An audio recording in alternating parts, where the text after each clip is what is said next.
Welcome to the Left Behind Game Club. This week, we play through Blendo Games' 30 Flights of Loving. We talk about many things, including non-alcoholic alcohol, and what you're actually supposed to do with your orange peels when you're done with them. And you walk up to Anita, and she's got a box of oranges, and she's just throwing orange peels on the ground like she was raised in a barn. And you can't do that? I mean, they're biodegradable. You don't do that in my house, let me tell you, Jake. If you come over and you throw orange peels on the ground, I'm going to tell you to leave. You're listening to the Left Behind Game Club.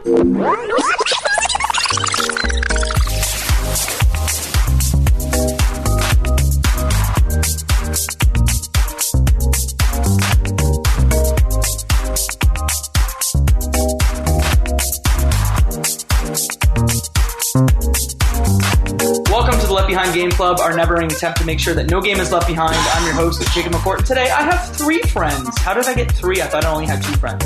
Either way, my first friend is Michael Ruffolo. I'm excited to talk about good games. And my second friend is Murtadi. Wagwan, how's it going, guys? Third friend today is Rocco Tenaglia, who's our guest host for the day. Hello. Did you just butcher your name? No, it nailed it. Oh, okay. Nailed it? 5 stars. I am a professional. On the first try, I always get it. Oh, Don't you ever doubt me again. don't give me those eyes. What do you say? I'm sorry, sir. Do you actually mean it, though? No, are you kidding? Today we're going to talk about 30 Flights of Loving. It's an interesting one that I feel like Mike should maybe tell us more about. I'm putting you on the spot. Okay, so 30 Flights of Loving is a game by Brendan Chung of Blendo Games, the developer behind Atom Zombie Smasher and Flotilla, as well as Gravity Bone and some others. It was a game that was developed as part of the Idle Thumbs Kickstarter. So when Idle Thumbs decided to come back as a podcast, one of the rewards for backing it was a copy of 30 Flights of Loving that was partly funded by this Kickstarter. It is a tongue-in-cheek first-person shooter, as described by the creator of the game. And Mo's giving me some eyes because he's like, I did not use a gun in that game. I understand you're an expert on first-person shooters. Is this a first-person shooter? No. Okay. Actually, wait, there were guns. There's some guns and bullets. Positivity. See, we're already starting well. We're getting closer to what Mo loves. Yeah. So He's transcended. it's a really interesting game. It's very cinematic, and it has an interesting art style. Very blocky characters, and I think we're going to leave it at that and hop into the discussion. Absolutely. Before we do that, how did you play the game, Mike, starting with you? So I played it on my MacBook Air. Rocco? Mike's MacBook Air, no mouse. Great. And Mo? Surprise, Mike's MacBook. And I played it on my MacBook Pro with a mouse. So this Lucky. podcast brought to you in part by Apple. I mean, they did announce a new iPhone. Did you hear about that? That's a I thing. did hear a thing about that. Mm-hmm. It's got an X in it. Phones. Phones are a thing. Yep. Infinite progress of technology. Yo, where did the 9 go? That's what I want to know. Right. They're going to get to, it's like the Xbox. They're going to get to the one that actually is called that. The infinite What do we call it now? It's like the Mega Man of... No, they literally... someone already said that joke. Pulled the I can't say it. Microsoft. Windows 8 and then Windows 10. Mm-hmm. Bang, bang. Wag. So, 30 Flights of Loving. Somebody just start us off. It's like a 30-minute game, right? Yeah. No. Even shorter. Much shorter, right? Did anyone time how long it took me to play it? I didn't time how long it took I you. timed it myself. It took Rocco and I both 45 minutes to play through it because No we way. played With through the it caveat. twice. With the Oh. caveat. We played once, standard playthrough, and then the second time with developer commentary. Okay, and I did that too, and it took me 28. Damn. I read really fast, Whoa. or I don't read at all. It took me, the And we know game those really proper took me 16 minutes. And then I played a little bit of Gravity Bone, and then I jumped into the commentary thing, and it took me a little longer that time. No, I just off a hunch, it seemed like it went by really fast. I feel like 15 minutes. Yeah, right around there. It's a very short game. Definitely. As we found out in the developer commentary, it was initially a prototype for Gravity Bone, I believe. And it was brought back when the Idle Thumbs guys reached out to Brendan Chung and said, hey, do you want to make a game for this Kickstart, for this podcast? And so they brought this prototype back from the grave, pieced some things together, fixed it up a bit, and went from there. Mm-hmm. And so, also fun Idle Thumbs reference, Chris Remo, one of the hosts of the Idle Thumbs, does all the music for the game, which I think was like a real high point. I don't know. Absolutely. Mm-hmm. Maybe we should talk about music right now. Yeah. What did you guys think about the music? I don't remember much of the music. I guess I did play it like maybe 45 minutes ago. Damn, though. Yeah, and I usually do. If it was on my own system, I would be wearing like my headphones. I would have no distractions around me. I guess I didn't have distractions, and I was wearing my headphones. I don't remember the music much, though. Yeah, I don't remember the music, but the sound effects. I remember like some of the sound effects and being very happy when I went into the bar first. I saw the bar and I'm like, oh, I'm going to drink all this liquor. I did too. Wait, was there logic? It was non-alcoholic. It was all non-alcoholic. What? It said Maple Leaf something non-alcoholic. Yes. There was a thing on the side of the wall that was like a prohibition tag, and then that's why when you we'll get into that later. Yeah. When you go into the back room, it's like this is like we're running booze. This is illegal. Did you guys read the newspaper at the loading menu?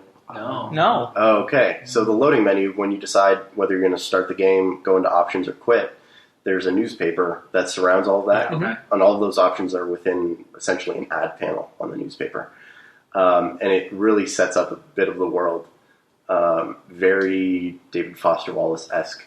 Very out there, very weird, and a lot of turns of phrases that you wouldn't expect in normal conversation. So it is very... Give us an example of some of the... You know what? I don't have it pulled up, but there were a lot of phrases that were like capitalized, and you could tell like this was meant as a phrase to denote some things. I'm having a hard time. That was a super ambiguous way of explaining no, it. You're like, there were it had words. letters. I'm drowning here. You put me on the spot, and I need water wings. Instead, we threw you a brick. Yeah. But you were saying the newspaper told you things. So it helps set up the world. There you go. Then you jump into it, and there's a staircase, and you see a bunch of, I guess, newspaper clippings on the side, or newspaper headlines. And you see, I think it's a picture of Tesla, and it's like President Mecha Tesla or something along those lines. And you kind of understand that this is not your like typical world. You turn the corner, you see a note about how this bar has to be kept without alcohol. It was a license to not have alcohol. Yeah. Something along those lines. That's why I kind drank of all that interesting. alcohol. Okay. I'll help you guys out. Yeah, that non-alcoholic. I had a big chuckle. I think Rocco gave me a look when I turned the corner, and I just saw the two men at the bar with the exact same face staring at me with their blockheads. Mm-hmm. And then when I realized they weren't doing anything or saying anything, I jumped the bar and drank all of that non-alcoholic alcohol. Yeah. Mm-hmm. I mean, that's naturally what you do when you see blockheads. You're like, guess what? Yeah. I'll drink all your liquor and also steal all of your bullets because you could do that too. Exactly, yeah. And like all of the guns. Yeah, so before we get to all of the guns, you end up in this bar looking at a wall full of paintings and portraits. Mm-hmm. And for a moment there, you're like, okay, this can't be it. I have to be missing something. And then you realize you can press the action button on one of the paintings and a secret door opens. And you walk through and you see... Wait, before you walk to this room, did you guys click on the last bar stool? No, I didn't. Mm-mm.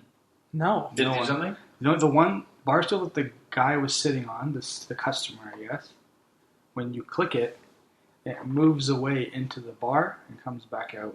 No other functionality. I was hoping I'd get some feedback from you guys, but you guys just all were hammered and walked through a door. Yeah, no, I didn't notice that at all. Yeah. I didn't even bother. It was very the bar stool, just the red little seat portion, zipped underneath the bar and came back. I thought maybe that was supposed to do something, or maybe it's just like a functionality that was supposed to do something and they took it out last minute. I don't know. There's nothing in the commentary or anything that mentioned it. Honestly, I didn't see any of that in the commentary. I have a theory later that when we get to the commentary, maybe I'll talk about. Okay. I have a theory about that. Okay.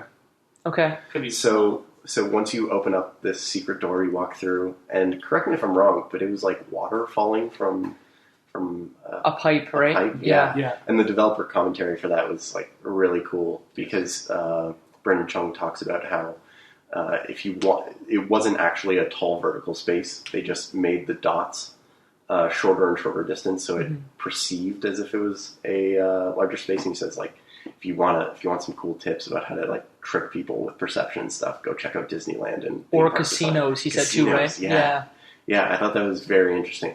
And I know obviously he's got a lot in common with the Idle Thumbs guys because they are obsessed with Disneyland and how it is designed like a real life video game. And sorry, who's part of Idle Thumbs again? Who are the three guys? So right now the hosts of Idle Thumbs are Chris Remo, Jake Rodkin, and Nate Brecken. But the original 3-ish, from what I remember, are Chris Remo, Jake Rodkin, and Sean Vanneman. Sean Vanneman was just in the news lately because he posted that Campo Santo, the developer of Firewatch, and they're going to be pulling DCMA requests on all PewDiePie's content. Ooh, poor PewDiePie. And you've seen the latest on that. There are a bunch of people that are negative review bombing Firewatch on Steam because of it. What? It's two sides of the coin, I guess. Gamers. With a Z. Gamers. 4 Zs. So water flowing from the ceiling and geese. There were geese. Yes. I love the Did you geese push sound. the geese? So you walk through that, this weird passage, and then you end up in a room with 2 people. Mm-hmm. Jacob, who are the 2?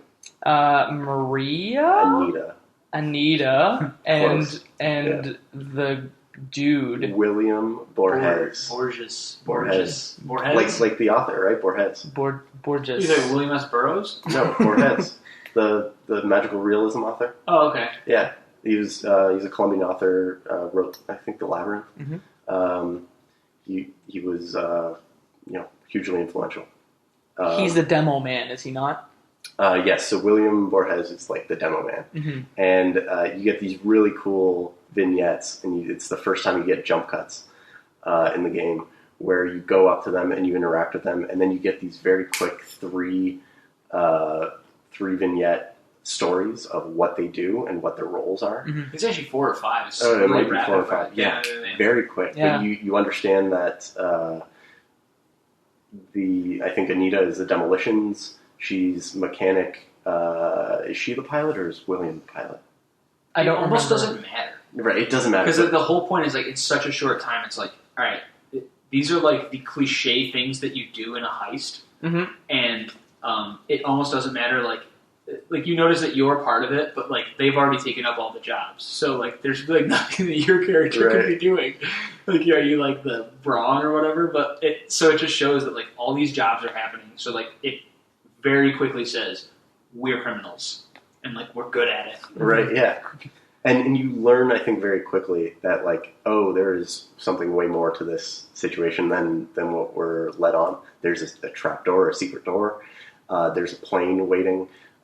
You find out that these people that you're surrounded by with bullets and guns all over the place have all of these other benefits, like safe cracking and demolitions, and it's a pilot and it's a mechanic and sharpshooting. Yeah, I thought in the developer commentary when they talked about all the different ways that they showed sharpshooting, I thought that was very cool because one of the ways that they were going to do it was show a podium with 3 people with rifles, but it's like, that doesn't... Yeah, Brandon Chung said that didn't feel right. Exactly, right? yeah. Because it wasn't about glamorizing violence, was it? No, I think it was about her being recognizable. If she was a world-class sharpshooter, people will go, aren't you that person? But she's a criminal, so she needs to hide. But then again... Don't you kill people for a living? Yeah. Right. Okay, so when I played this, when I got to that portion where you saw the dude and the lady and you got those little vignettes of like what they did, I had no idea what was going on. I don't know how you guys put together there was like a heist or anything like that, but at that point, because I played without the commentary maybe, or maybe I'm just slow. No, I don't know what to think expect you're at all. slow. Like, would No. you... Came in completely fresh. I was told about the game a couple days ago, Right. and I went into it fresh, completely didn't know anything about it, and then I jumped in, I saw like all those little quick things. By the way, those little quick little snapshot video things were awesome. So Really cool. cool. So yeah. good. So cool. Like, it was really, really, really... I don't even know what was cool about it. I think it was quick. They had different personalities. And from my point of view, when I'm playing a new game, I'm kind of like just collecting information. Yeah. So I was trying to almost memorize what were their roles, what are they, in case I needed to find them later on, and I need to like... Yeah. I thought maybe they're going to put me in a situation where I was in a room with a bunch of different people, or they said find a pilot or find a confectionery person. Right. And I'd have to be like, which one was that one? Yeah, like, sure. Who's the best man? Is Yeah. it Anita or is it William? They're each in like different rooms in those quick little snapshots. I'm like, okay, if it tells me to go to this place, I have to find something that looks like that. So I think I clicked it a couple times to watch it over and over. And then I drank all the beer like you guys, and then there was ammo you could collect. I got all the ammo. Yeah. And there are a ton of SMGs But there. you couldn't pick them up, right? Oh, I picked up all of them. You could? Everything. Huh. And I pushed ducks over. Didn't matter. Yeah, I pushed the ducks over. Also, why is the action key on E? What game ever has an action Lots key on of E? almost every game I've yeah. played. Is that just me not being like I a think it's- PC gamer? yeah, where I'm 100% just like, I played it's pub for more. 200 hours, everything's on F. No, yeah, E is like the interact button. Is it? Yeah. Far Cry E- Primal, E. Interact button? E interact. Yeah. Okay. I use it like it's almost like the standard. Because it's right Okay. there when you have the WSD. But a lot of times it's the mouse too, though. Yeah, fair enough. For sure. But yeah, no, I had no idea what was going on. I was just like, okay, collect information. Okay, next room, next space. Let's just keep advancing forward and hopefully piece together a story of some kind. Based on that, I have to say this game was fantastic at environmental storytelling. They tell you so much without any dialogue and just showing you things about the environment, understanding that, like, okay, cool, there are all these bullets here and these guns. We're going to be getting into some stuff. Mm-hmm. There's this plane here. We're going to be, like, flying around. We're going to be doing some things. I thought they did a great job with the environmental storytelling. But it's the game of almost doing things. Yeah. Yeah, 100%. It's like, Totally. Oh man, I'm going to come so close to doing something. was the next part jumping on that plane? It was. It took me I a had while that to exact figure same that thing out. Rock was talking about. I jumped and I'm like, oh, guys, here we go. Flight simulator. Here we go. And then guess what? Everyone's dead. Yeah. So immediately, your buddies Anita and William hop in the plane with you. You cut from the plane to Tarantino-esque cut, Definitely. right? Mhm. Is that what you got to, Rocco? Tarantino? So much so that I think it was like, I'm surprised he didn't mention it in the comments. Right, exactly. Okay, Yeah. so it was a very Tarantino-esque cut where you just see Anita bloodied with bullet holes and her holding a gun at you. And there's blood splattered on the wall, and there's a grate from a vent up above that's hanging, and you just see the red from the lights in the grate. And you don't know what happened. It was just this sharp jump cut. Mhm. And one of the things that you get a bunch of these jump cuts throughout the game, and I think it really makes it very cinematic in the way that a movie is cinematic, and not in the way that a game like Uncharted is cinematic, where that it's very pretty and there are a lot of explosions in the right place. This was cinematic in that they cut and jump in ways that video games don't normally do. They cut and jump like it's a movie. Can I be the devil's advocate on this? Sure. Do you think the cuts were too abrupt? Because part of me feels, and that's coming from someone who played Virginia, which is all about jump cuts, but they were smooth jump cuts where you were almost eased back into the action before it was like, hey, you're going to do a new thing. This game is all about, here's the jump cut, oh my god, something's happening. Definitely. I feel like they were maybe a little bit too abrupt, no? I agree. I completely You do. agree. Because there were a bunch of situations that the jump cuts happened, and I thought, oh crap, my game glitched. Or like And- they didn't happen in spots where, like, the biggest part for me, which happened to me both times I played it. So like where you're going, and there's already been 2 or 3 jump cuts, and then you get to this clock, and it's got like this cool Doppler effect of like The tick, time, tick, tick, yeah. and it's getting louder and louder, right? And then right when you go under it, I was like, oh, this is gonna be a really sweet jump cut. And then it goes for like 1 more second and then cuts. And I was like, that was so, like, that could have been perfect when you, like, right when you went under the clock, like 1 loud tick, and then it's just like, bam, you're next, like, next thing. Yeah. And you went a little bit further, and I was just like, wow, like, that seemed like a huge missed opportunity. Is that when you're carrying your buddy? And that's when you're Yeah. carrying your buddy. Why were we carrying the buddy? So, your buddy Borges gets shot. He was Swiss cheese. Yeah, you And picked him so- up in that room. Yeah. And So then, you're in this little closet, and you have to pick him up. He's blocking the door. So you pick him up, you open the door, and you're carrying him through this airport.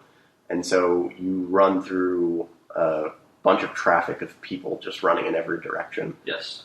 Busy people in an airport. Mhm. And then you stumble up across this guy with headphones on and a baggage cart for all his luggage.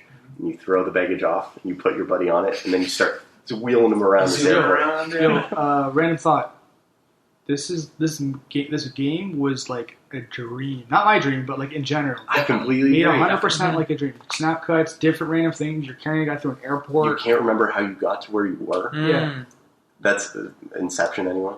Well, and like that thing where, like, in a dream, the weird thing about talking about dreams is you just assume that everybody has the same exact kind of dreams.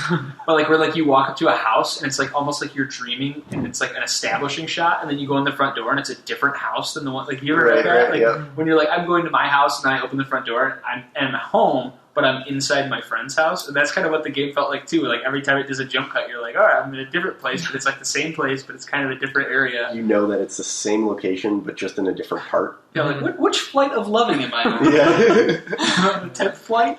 Yeah. What is it? Is it about stairs? Is that what the whole thing of is about? Is it because you have to play this game 30 times to understand it? Like, why is it called 30 Flights of Loving? I wasn't able to piece it Where's the together. loving, I man? have a theory about that too. There was loving. Was there? There was. There was loving. You know what I was There loving? loving. I just need to say this before I forget. You have your guy in the cart, and you actually throw him underneath the grate when it's Sideways. coming down. Sideways. That's the only time where I just broke completely, Yeah, and I that actually was so laughed out good. loud. I was like, That was another What? dream moment. So you're running down that hallway, a giant gate is coming down to block your path, and you chuck him forward to stop the grate from hitting the ground, and you slide underneath with him while pushing him through. If none of this makes sense to any of you listening, it's because you need to play it to understand. Mo said it, I think, in the best possible way. It's like a dream. You can't quite understand it or follow it logically. Another cool thing just happened too, where Mo said you slide under the gate with him, Yeah. and it never actually shows you do that. Like that's another effective thing You about just it. know, Yeah. You're just like, oh, that's what's happening. I'm Yeah. sliding under the gate, saving my friend, and we're keep going. Like that's just like You know what other amazing thing that just happened? Mike gave me Some props. some props. You deserve it, Mo. He's a fan. I'm part of the alt middle. There we go. We got another one, guys. I'm joining the Mo army. then the police comes. Yeah, which I thought was a great way to do that scene. In the developer commentary, Brendan Chung writes about how, this would be really tough to do with our production schedule because it's an outdoor scene. We wanted to have a barricade of cops. But because it would be outside, you'd have to do some serious blocking. You'd have to render and design a whole outdoor space. But instead, if they did it in the way they did, which was all silhouetted, it has a very memorable effect, and it's easier to produce. So I think it was one of those great, confluences of it being the most effective way to do it and the most memorable way to do it. it's like Robert Rodriguez, like making a movie. Right. Like you just got to do. You have this much money, and that's all you have, and do it the most effective way possible. And you got to be creative, and you got to think about like, all right, I'm doing this effect, whether it kills me, and how am I going to be able to pull this off with $50? Right. Is it one storyline? I just want to double check because you guys played it multiple times. Can you get to another ending or anything? It's one. It's one. Yeah, Okay, so we all saw linear. the same thing. Absolutely. Okay. Which I think was kind of funny because so after the police Don't forget the seagulls, though. Aren't there seagulls that come down from the ceiling that you start Shooting. Your friends Yes. start shooting. You start shooting, yeah, because he's in Birds for sure. Birds. Where yeah. was that? That was when he was in the That was in the wheelchair airport. thing. Lobby. Yeah. And your eyes started running around in circles, like just helping him get better angles at those birds or whatever. And he's just unleading. The police bird cameras. Yeah, Mhm. unleashing And it fire. feels like you're helping him, but are you?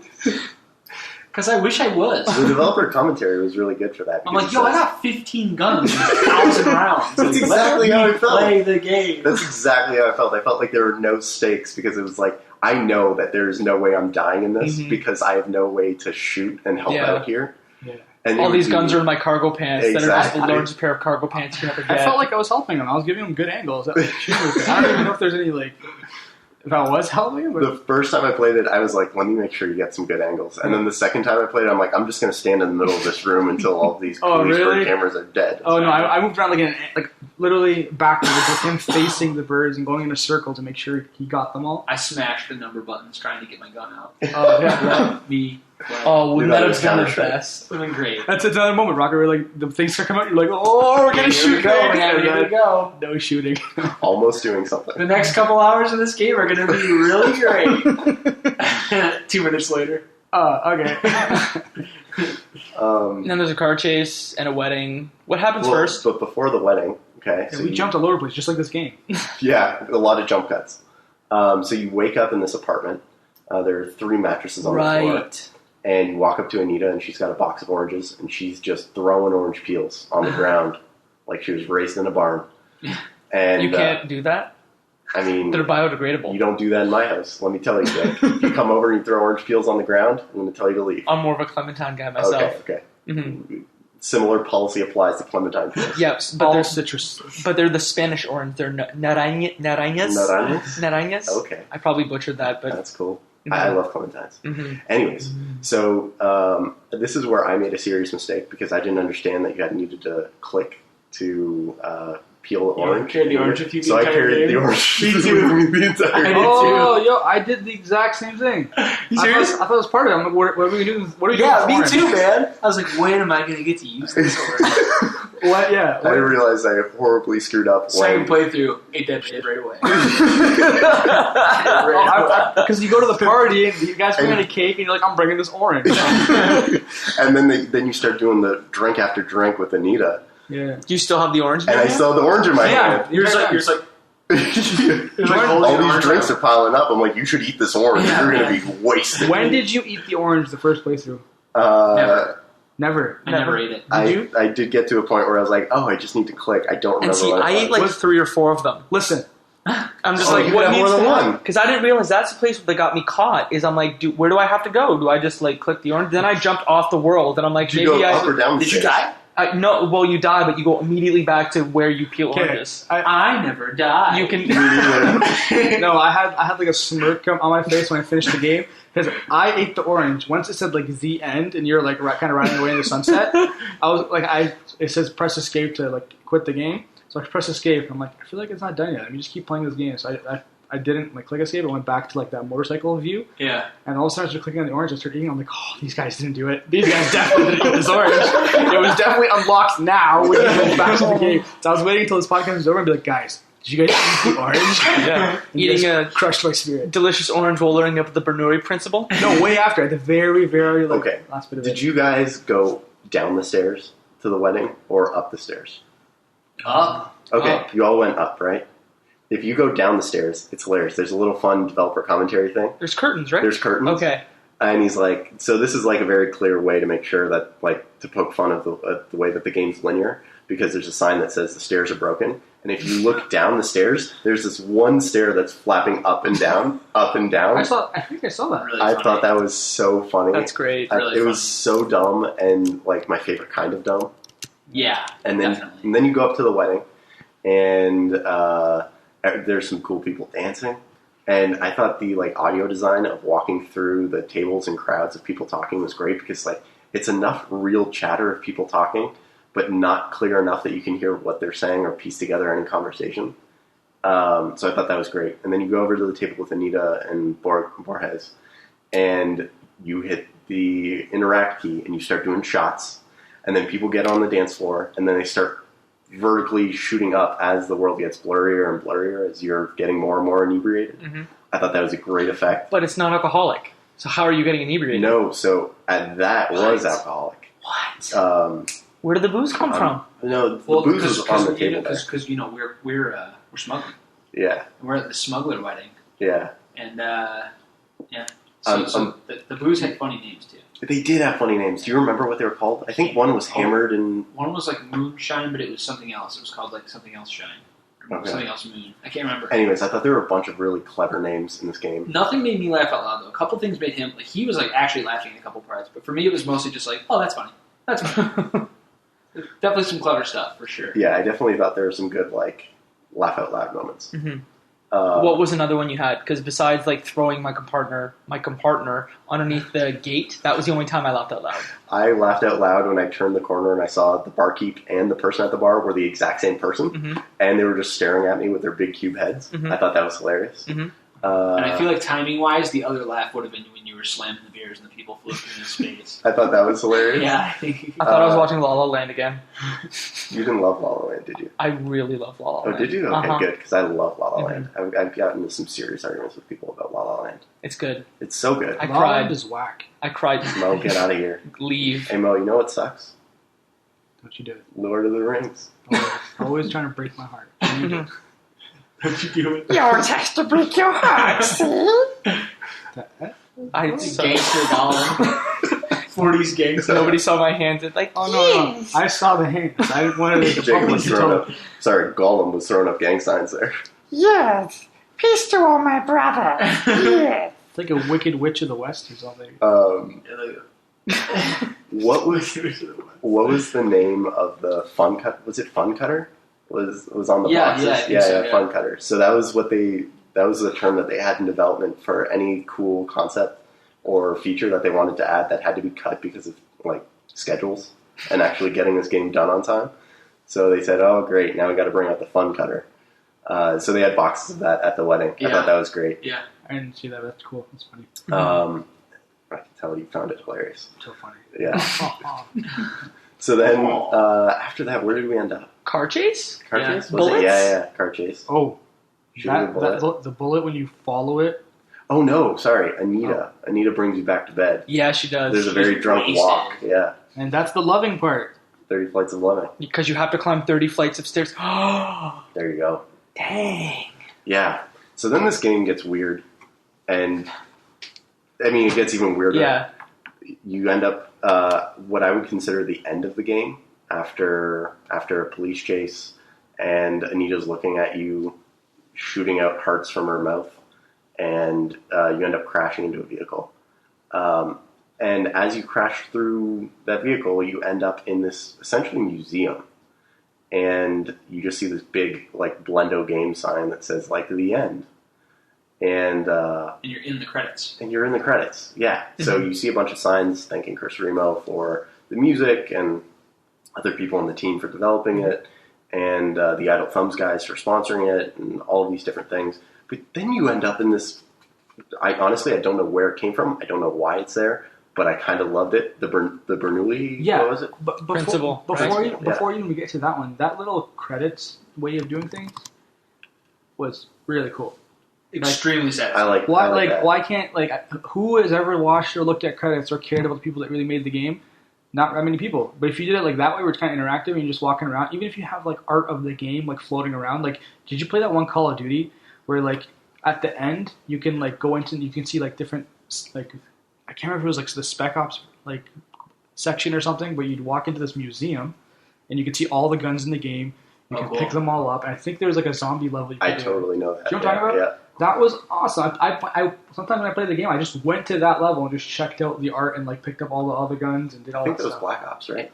Maybe, I don't know. I can't remember off the top of my head, but yeah. Isn't the Stanley Parable like that too? Has anyone played the Stanley Parable? I I have. played the mod. I did not finish it. Okay. I played it. I love it though. Yeah, I played it. It's very good. I think there's a similar thing in it too. I believe there is. Interactive Somebody was credits. telling me about Just But- walk around. And then, but there's that awesome joke in 30 Flights of Loving where you're reading the credits and everybody's looking at it like really admiring it, like you're in a museum and it's just like, these are credits. This is so stupid. But then you're like, wait a minute, I'm doing it too. The little meta. Yeah, no, that's cool. And then you walk into the museum. Sorry, Mike. Yeah. Yeah. So then you see the Bernoulli principle. Bernoulli principle. I thought for a second it was the Galileo principle where he like gets in a bathtub and that it shows displacement for weight. Right. I thought, Wait, that's what we're. Isn't that Galileo that discovered No. like if you put volume It's in an a ancient Greek. bathtub, you can find out how much volume it has because it displaces that much water. No. But, I mean, I do know the principle. Yeah. But it's an ancient Greek. But Bernoulli principle is all about lift, right? And Yeah. I've heard it, Mhm. but I did not know it, and I feel like I actually learned something by playing this game. Yo, by the way, that's like another perfect like setup for like educational games. I would learn so much if all I went. Oh, so I'm holding a piece of string to my nose, like a mustache. I just fidget. It's what I do. Do we need to get you a fidget spinner, Mom? I have a couple. I know a guy who's got one. Yeah. So you just read education games. Sorry. Yeah, that's okay. No, like that little museum where you're walking around and it kind of shows you like visual representations of like some concepts. Like that's an awesome little way to teach people things. I don't know, even if it's just like walking around and clicking on things. But doesn't it also have to be fun for a kid to want to learn? Oh, maybe I'm looking at it Honestly, differently. I thought it was fun to learn that because I have seen those strips of paper at the bottom of like a fan or something fly up, and I had never ever thought in my life before, why is that floating up when the fan is above it? But you're also not 9 years old. I guess. Right. It might be different. But I loved learning stuff when I was a kid too. Same. But think about how kids use Minecraft now. Like I'm sure there are kids that learn things from Minecraft. Minecraft, like how to make a fire. lot of schools now. Mhm. Yeah, I know they're hiring right now Minecraft ed people. Who has ever talked this much about freaking credits in any game ever? Right? The credits were my favorite part of the game. What? Yeah. I don't know. I'm kind of No. feeling that way too, kinda. No. But yeah, it was a No. great spot. No, the montage was for sure my favorite part of it Montage. because it came out of nowhere. The montage is being like he's a sharpshooter. Yes, he's the dead, jump he's cuts. dead. Oh, the jump cuts were really cool. For me, that was my favorite. That like, demolitions, safe breaking, mechanics, pilot. I love that. I thought that was the best. Yeah, it's really cool. I want more games to do that. I thought that was a great way to like very quickly give you a bunch of information, and it like set the tone, set the place, set a lot of what was happening. Because if you think about it, like I feel like we've talked a lot, and there was a lot of story packed into this, and we've all said our playthroughs were like 20 minutes or less. Right. And that's another thing too, where like I read I didn't actually read any articles, but I read like headlines because I was going to look into it, and then I was like, I better not. But like some of them were saying, 30 Flights of Loving like packs so much, more into this 15-minute story than most movies do in an hour and a half or whatever. And that's true, but then at the end I couldn't help but think like, it tells a story and it tells it relatively well, but is it a story that's worth telling? And I didn't really, like, if this was a short film, it wouldn't be good. And I think making it a video game, does that excuse that a little bit? Maybe, because just the idea of like actually controlling it sort of makes it a more entertaining experience. But at the end of the day, I'm just like, all right, these credits are the coolest part. Like, I was like way more into like the idea of looking through a museum of like these credits, and then the commentary, that was just next level to me. I was like, wow, this is awesome. Mm-hmm. And so I ended up just being like, this is a very interesting game that I'm never going to play again because I didn't have any fun while I was actually playing the game. Like, after the game came the fun. Right. I don't know if I could tell you what the story of 30 Flights of Loving was. I don't know if they were committing a bank heist or, I'm not sure where the airport comes in exactly. I'm not sure who they were stealing from or what they were stealing. I'm not even sure if something was stolen. I just assume that something was stolen. I'm so glad you guys don't know what the story is. Because okay. I finished the game, I'm like, oh, okay, I'm going to need some help. And then as we kind of talked about it, I'm like, oh, okay, there was a heist. Okay, yeah, I knew that too. Not really, but it was really, right. I knew like vaguely what was happening, but I didn't think I was so... You can piece things together. I don't think you're giving yourself enough credit, because before you said you had a theory, and I think Rocco at one point you were like, I got a theory too, but you said liquor heist at one point. You had put together that there was non-alcoholic alcohol in the bar, and non-alcoholic, that was a long word, and that there was at the wedding. So you would almost put together that they might have stolen it and their celebration was the wedding. I just don't, You're giving me more credit than I deserve, because you just piece those things together. I just knew that they were, clearly doing things outside of the law, and so this prohibition on alcohol didn't apply to them. I feel like this is like a lot of good movies where the fans are coming together and piecing together narratives that maybe are true and maybe that aren't, but that's also part of the fun. One of the things that I love about movies, especially Christopher Nolan films, is that he doesn't give you the whole story in a lot of cases. And so a lot is left for you to fill in, and you get to have those discussions as to okay, what did this mean? What happened in this period? And I kind of feel like that's what we're doing. Is it a case of them stealing this alcohol and it being for the wedding, or is it a case of them stealing something else and the alcohol just being a consequence of them living life outside the law? Damn. Heavy questions. Everyone just paused there and was like, ooh. Yeah. Like, oh yeah, a little bit. It's weird. So the fact that I played it on your MacBook Air, so I didn't pay for it.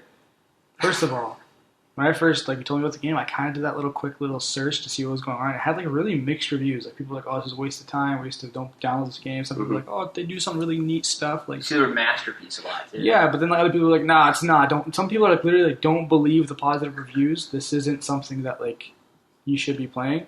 And I was like, oh, this is going to be going home all over again. I'm going to be walking around doing nothing, and I'm going to be so mad. Don't they say this is the original walking simulator? Isn't really? Isn't that the That would make sense. Yeah. And so I don't know what it was. If it was those little vignettes, if it was the fact that I didn't pay for it, so the bar was extremely low. So if it made me smirk, I got my money's worth because I didn't pay anything, or if it was the gun. Yeah, I was waiting for you to finish because we know that it was the gun. And to be honest, I'm kind of on Rocco's team with that. The little ending credits was very satisfying because the game was very quick. I didn't know what was going on. I wasn't mad. I wasn't upset. I was kind of lost. I'm like, what? This is some visuals were really cool. The vignettes are awesome. The bullets flying and you zooming in, following a bullet across the scenery was cool. Jumping in the plane, getting excited to almost fly but not flying was cool. Mm-hmm. But maybe I'd have a different point of view if I paid $5 for it and then I played it. And I'm like, after playing it, that's the thing I've been trying to think about since I finished the game, which is, having already played it, how much would I be willing to pay for this game if I could, like, somehow magically go back in time and know what I was going to get out of it without actually knowing what the game was, And how much would I be willing to pay for it? And it definitely isn't $5 for that short of a game and that experience. Yeah. And I think that... I have a number. Yeah? I have $1.99. I would pay $1.99 for the experience. I completely agree. Right? It feels right. That's the $2, yeah, get out of here. But $1.99, all right, it'll come to the library, and maybe if I get to it, I get to it. But you would, if it's only 15, 20 minutes. So I'd pay like a $2.75 Canadian. Yeah, it's better. I don't know if I would necessarily pay money for it. Yeah. I could see this being at a museum. Didn't you? Or I got it in a Humble Bundle back when I was buying all the Humble Bundles, because I was like, yo, look at all these games, I'm gonna play these someday. I never played them. That's why we're doing this podcast. That's why we're doing this podcast. Yeah. But I don't know how much I paid for it. But I think I would love to, like, say I was at a PAX or something, I would have loved to walk up and play this game and just, like, walk back through the line and be like, I don't know what I just played. Just, like, let's talk about it after the fact. The fun for me for this game is not playing the game. It's talking about it with you guys. 100%. And I don't think I would have had any... I might not have derived much enjoyment out of it if I didn't have this. 100%. Yeah. 100%. If I played the game and I didn't do anything afterwards, I would be like, that was irritating. Why would I just waste my 15 minutes? But the fact that I finished it, I'm like, okay, I'll be able to talk to someone about it. That kind of makes it kind of worth it. Mm-hmm. I enjoyed. I love talking about games, but specifically this game because there were so many holes in the story, or at least things that weren't made explicitly clear that other people can have interpretations on. That I think we all shared our different views on, and I thought that made it a little more interesting, a little bit better than typical. I have a tough time figuring out how much I would pay for it because I was more than happy to kickstart the Idle Thumbs podcast to bring them back. So getting this game was just like, sure, a bonus. I'll play this maybe sometime never. And when Jacob's like, hey, we should play this game, cool, I've got a copy. I've had a copy for a long time. Never played it. I might have multiple copies because I also bought a ton of Humble Bundles. So yeah, it's. I'm really glad we played it though. And honestly, I really enjoyed it. I'm wondering if it's only $5 because of the Kickstarter to make it fair to the people who kickstarted that thing. It might be because it does seem like kind of an unfinished game in a way, where like that was my theory about that stool thing. I'm like, oh, that probably did something at one point, and they just thought it was funny to leave it because there's a lot of little in jokes in the game where like. So many in-jokes. Yeah. So there's Quadrilateral Cowboy posters, which is the next game. The sequel to it. Yeah, basically. the sequel. There were Baboo posters, which is like an Idle Thumbs joke. There are all kinds of little in-jokes throughout the game. Oh, I forgot about the coolest thing.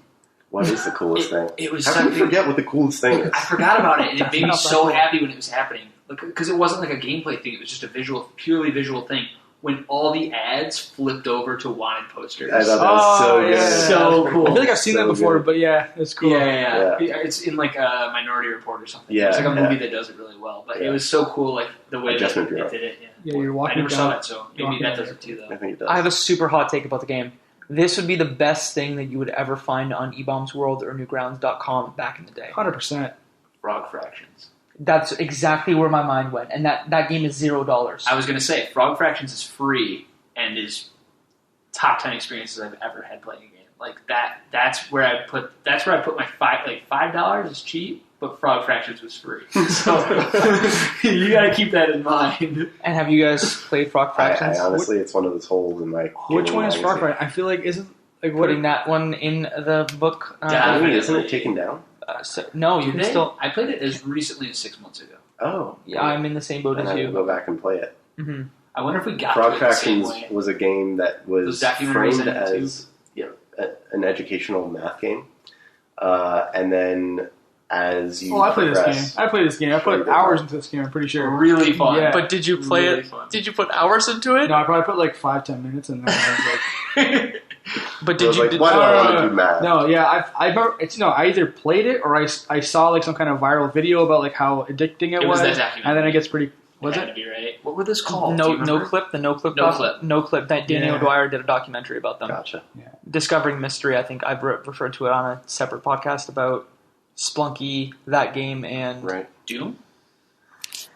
it might have been tied into that. Oh, is it John Blow's game? Yes, and Yeah, it was The John Witness. Blow. Yep. It was a video about those 3 games. I've got a Mass Effect 2 save to load in. So Frog Fractions 2? too. Yeah. Yeah. So Where have I seen get to this? it. This game? I'm looking it up on my phone. I've seen it I somewhere. love to hear you guys talk about Frog Fractions. I could listen to people talk about that game all day long. Sounds like we're gonna play Frog Fractions. sounds like we're playing Frog Fractions at some point. Yeah. I don't want to spoil it, but Mo, did you discover the thing with Frog Fractions? Don't spoil it. Don't spoil it. Don't spoil it. Don't spoil it. I'm mad at brother. Don't spoil it. No, I'm not going to look it up just in case. Don't look Don't it up, look it up. please. Because you would know. You didn't discover It it. would ruin it if you looked it up. It really I feel like would. I know. I don't think you do. I feel like when I see what it is, I'd be like, oh, I've seen this before. The best thing about Frog Fractions is showing it to someone and watching them play it. And the payoff is just insane. It's so good. So that game, like, that's what I was saying, like, all I could think about after I finished 30 Flights of Loving was like, all right, this is kind of like an art game. It's like kind of a jokey game. And I was just comparing it in my mind to like Frog Fractions and Jazz Punk, which is a similar art style and it's another. And I think Jazz Punk's also really good. I think I got that in a Humble Bundle. Maybe that's why I think I have 30 Flights of Loving. I also have Jazz Punk. I'm sure we bought all the Humble Bundles around the same time. Maybe. Yeah. Any other thoughts about 30 Flights of Loving? No, just that I had a really good time playing it. I thought it was a great game. I'm definitely glad I played it because I think it's like a good jumping off point for talking about other things. It's going to be a nice thing to compare other games to. Yeah. And I'm glad I have it like, in my arsenal of talking about things. Definitely. But I will never play it again. I probably wouldn't like allow someone to spend $5 on it unless they had like disposable income. Rocco's swatting credit cards out of people's hands. I'll be like, oh God, Mike, can you come over? My friend's got to play 30 Flights of Loving.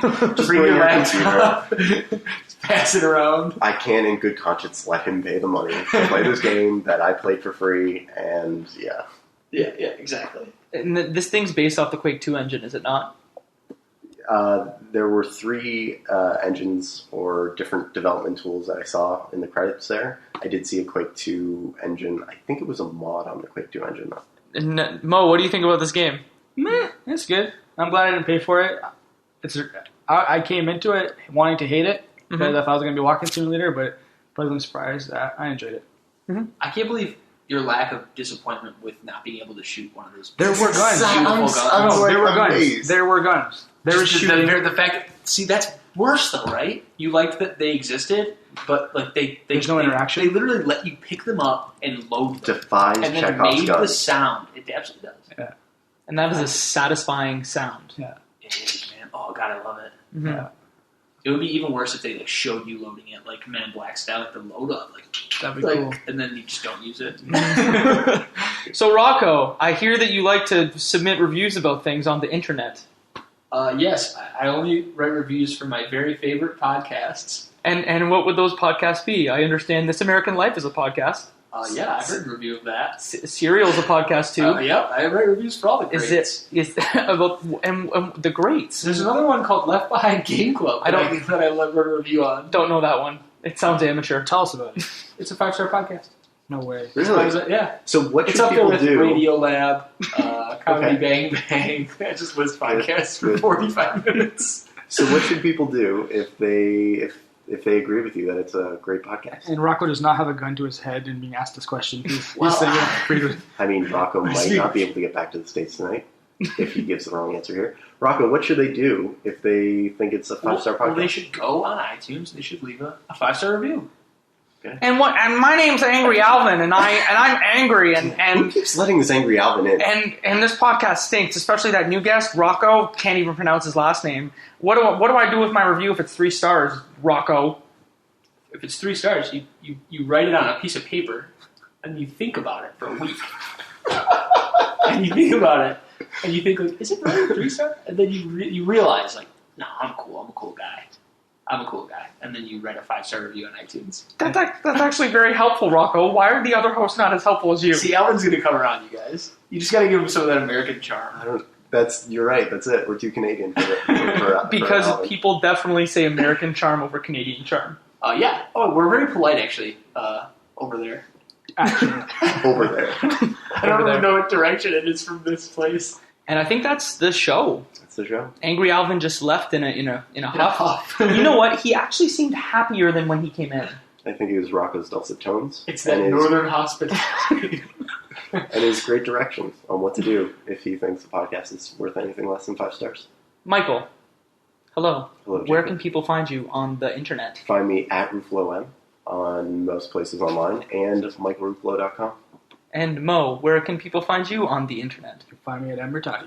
And Rocco, if people want to find you on the internet, can they find you on the internet? No. Great. Not by my name. Great. And I'm at Jacob McCourt on everything. And with that, that's our show.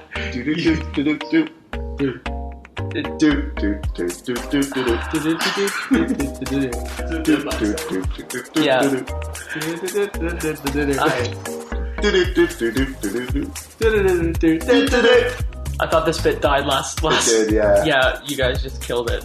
No, they No, broke don't. it. Yeah, we did kill it. No, you. We killed it. No, you murdered it.